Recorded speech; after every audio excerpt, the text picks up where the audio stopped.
సాగుబళ అంటూ వ్యవసాయంలో ప్రవాసాంధ్రుల జోష్, పంట భూముల కొనుగోళ్లలో దూకుడు, పప్పులు కూరగాయలు పండ్ల సాగులో సాంకేతికత వినియోగంతో లాభాల పంట, భవిష్యత్తులో రియల్ భూమిపైన ఆశలు, రామ్స్ యజమానులకు పన్ను రాయితీ, వందలాది ఎకరాల్లో గోశాలల నిర్వహణ. అమెరికా వెళ్ళిన అంతరిక్షం వెళ్ళిన ప్రవాసాంధ్రులు మాత్రం మట్టితో చుట్టరికాన్ని మర్చిపోరు, పాడి పంటలపై ప్రేమాభిమానాలు అంత తేలిగ్గా వదులుకోరు.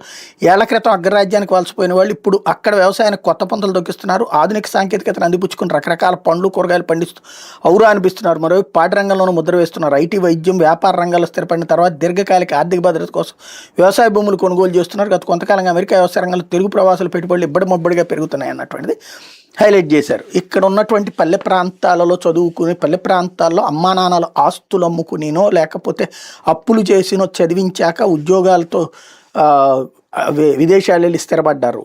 ఇక్కడ వ్యవసాయ అనుభవం ఉంది కదా, ఆ జీన్స్ అందువల్ల అక్కడ సాధ్యం అవుతుంది. అదే సందర్భంలో ఎక్కడేమో పొలాలు నాశనం అయిపోతున్నాయి, పండించేవాళ్ళు లేక ఇబ్బంది పడుతున్నారు. లేకపోతే పీపీపీ